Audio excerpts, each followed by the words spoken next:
Okay, Heath, you had the 9th pick. And you want to just tell us maybe, all right, let's look at the first 8 picks. Jefferson, Chase, McCaffrey, Eckler, Bijan, Kelsey, Tyreek Hill, Saquon Barkley. 3 receiver, half PPR league.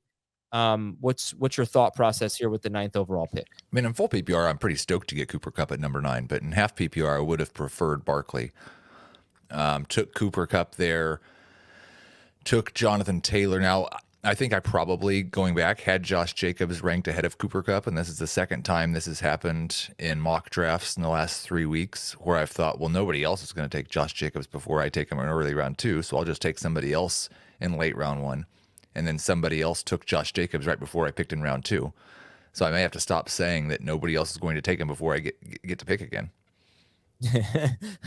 I mean, if you're playing without colleagues, you might be right about that. Well, this was the first time, maybe also, that like, how often do we see in our drafts Josh Jacobs go ahead of Jonathan Taylor? How often do we see AJ Brown go ahead of Stephon Diggs? That was the same guy. Yeah. Who, I don't love it. I mean, AJ Brown and Josh Jacobs with his first 2 picks, and I was picking after. I mean, I was thrilled, so I got Diggs instead of AJ Brown. But hey, I mean, AJ Brown's great. If you're thinking, I know it's not set in stone, but you're thinking, okay, I have the 9th pick, and this is obviously what I was thinking with the 11th pick. Probably going to end up with a running back and a wide receiver here. Does the order matter to you? The order doesn't matter. Again, it just comes down to like which guy you want.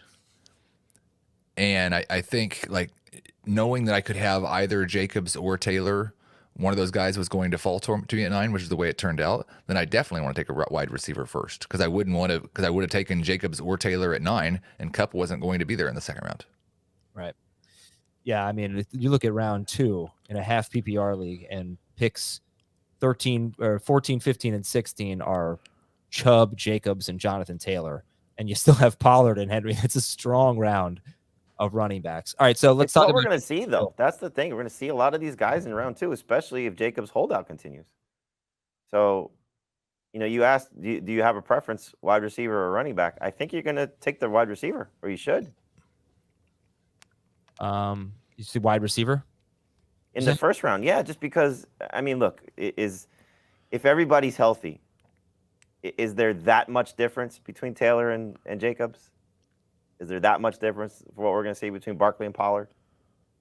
Right. Potentially, but I mean, there's a lot to love about those guys. But I think, if you're saying, I don't know how much of a huge difference there is, but to me, there's a pretty decent gap of Stephon Diggs and Amon-Ra St. Brown. I wouldn't go with him though. I'd go with Devontae Adams or Eric Wilson. Go back to the tiers. I mean, you had this. You wanted to make the point of Stephon Diggs being in tier 1, right? Agree with you on Diggs. What about AJ Brown and CeeDee Lamb though? I mean, because to me, I would have taken the running backs over AJ Brown and CeeDee Lamb. That's fine. That's fine. But you're getting to the end of it. I mean, look, we're not going to see all receivers go in the first round. But if you are talking about, the questions I think are a little bit more with the running backs than they are with the receivers. Yeah. And like, does it like, I know we're focusing a lot on this AJ Brown at pick 10 thing, but he took Josh Jacobs with the 3rd pick of round 2. So does it matter? Like if you'd taken Jacobs in round 1 and AJ Brown in round 2, it would look more normal. Well, Jacobs is just an interesting test case because he's going to really start to slide. I am not nervous about the Jacobs situation. You think that he might sit out? I saw what Jamie retweeted. He retweeted Rick Spielman, who now works for us, former GM of the Vikings. Correct me if I'm wrong, Jamie, but Rick was basically saying he's not convinced that the Raiders, really want. What was he saying? That they really want Jacobs. He said Josh McDaniels. He doesn't think Josh McDaniels wants Josh Jacobs, and I because of his history with the Patriots of using running backs by committee. I think that if you start to connect the dots. Clearly, the Giants wanted to make Saquon Barkley happy in some way, shape, or form, or at least get him into the building by giving him the $900,000 worth of incentives. The Raiders' story is that they didn't even come close to trying to even offer something that would make Jacobs happy. And there was the previous story about Saquon turning down $13 million a year, this offseason because he thought he was going to get more. So it just seems as if that Jacobs is going to make somewhat of a stand. To what degree, we don't know. I don't think he's going to go the Le'Veon Bell route, but at some point he's going to, I think, show up. But the more he's away, and again, we're nitpicking here because, like I said, is there that much difference in terms of where the ceiling lies for Taylor versus Jacobs versus Pollard versus Barkley if they're all healthy and all playing 17 games? It's going to be probably decimal points, if everybody's doing what they're capable of doing. So why would you take Jacobs over those guys right now? If you are concerned. If you're not concerned, then you take Jacobs. But if you are concerned, you take Taylor, you take Pollard, you take Barkley, you take Henry, you take, Chubb, all these guys. So I guess we can move on then. Just in here, I'm looking at the comments in the YouTube chat, and they're just butchering the spelling of Thomas Schaefer's last name. I feel bad for Shafy T. No C in there. But I do actually encourage all of you to watch this episode if you can on YouTube, youtube.com/fantasyfootballtoday, because you can look at the draft board. It will probably be very helpful for you. So back to Heath's build. Cooper Kupp and Jonathan Taylor in the first 2 rounds. Aaron Jones and DJ Moore in rounds 3 and 4. So you, Heath, waited on quarterback and tight end. You did not take any of them until round 8 for Richardson in round 8. Njoku in round 8. Richardson in round 9. Dak Prescott in round 11. So your first 7 picks are running backs and wide receivers. And how do you feel about that build? Kind of not in the elite tier at either quarterback or tight end, at least the elite tier as we see it before the season starts. Right. Yeah. I think I probably lean towards preferring at being in the elite tier at those 2, but I don't know that picking at the end of round 3 gives you that opportunity. Like, I didn't get a chance to draft Mahomes, Allen, or Hurts. And I think there should be a little more distance between those guys and Burrow and Lamar and Fields. So I'm not going to take them at the end of round 3 or at the start of round 4. Mark Andrews and Travis Kelce are going to be gone Kelce gone before I pick at all. Andrews gone before I pick in round 3. Like, I just think like the way the structure of this is working out, I don't know that picking at the end of the draft, you get a lot of choice at those guys unless you want to really draft them ahead of where they're normally going to go. See, that's the thing, though. I think based on what you just said there, where they're normally going to go, I think we're going to see Mahomes and maybe one of the other 2 quarterbacks go beginning of round 2. Not in our drafts, but in most drafts. Yeah, I was going to say, I don't know where a guy like Joe Burrow is going to go. I mean, it wouldn't surprise me if he or Lamar Jackson are late second-round picks in some drafts. You and I have a different philosophy here. I think this is interesting. You drafted 9th. I drafted 11th. I did take Burrow in round 3, 3-11. And it turns out Justin Herbert would not have made it back to me. He went 1 pick before me. Maybe if I didn't take Burrow, maybe he would have. You see, obviously, and I think like we've talked about this as being tier, especially during the tiers episodes. Like, it's the big 3, Mahomes, Hurts, Allen. Then it's the next 3, Burrow, Fields, Jackson in some order. I've got Burrow, I think, 6th of that group, but they're all really close for most of us. Uh-huh. You obviously don't think they're very close at all because otherwise there'd be no reason to take Joe Burrow when there's no way that Jacob's taking more than 1 quarterback and you could just take Fields or Lawrence with your next pick. Yeah, so when I took Burrow, there was no player that I felt I really needed to get. Now, if this had been a full PPR league, I would have taken Jahmyr Gibbs there. In a half PPR league, I think that might be a little bit rich at 3-11. So I wanted to secure the quarterback. In a 6-point per passing touchdown league, there's just something so safe, so secure about Joe Burrow. And I do think that he has potential to be pretty close to Mahomes, Allen, and Hurts because he was pretty close to them in the games last year where he had a healthy Jamar Chase and T. Higgins. If you were ranking them, would you rank Burrow closer to that big 3 than the other 2? In a 6-point per passing touchdown league, I would. You think he has more upside than Lamar and Fields? No, I think he has less downside. Okay. And I think when you get to this point in the draft, what I always try to remind myself is that if you look at your team when you draft it and you look at your team in week whatever, if you win the championship, it's so different, right? So I think there's a lot of bust potential with some of the picks in this range.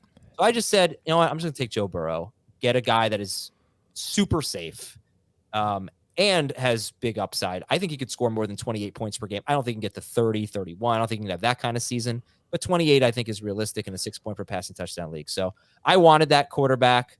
I think it would have been interesting if I didn't take him, if I had gotten Justin Herbert, in round 6 or round 5 rather, 2 rounds later, which I almost did. He went the pick before my 5th round pick.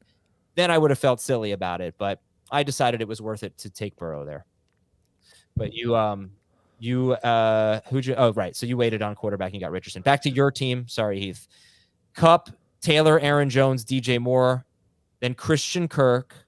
Now you've got your 3 receivers, you've got your 2 running backs, and then you draft Jahan Dotson as a flex and Samaje Perine in your next round as a bench player, or maybe he's your flex and Dotson is your bench player, whatever it is. So what did you pass up there with Dotson and Perine, and do you have any regrets? So Dotson was Trevor Lawrence, and I'm not taking him that early. The tight end that would have been next for me was Dallas Goedert, and I'm not taking him that early. That maybe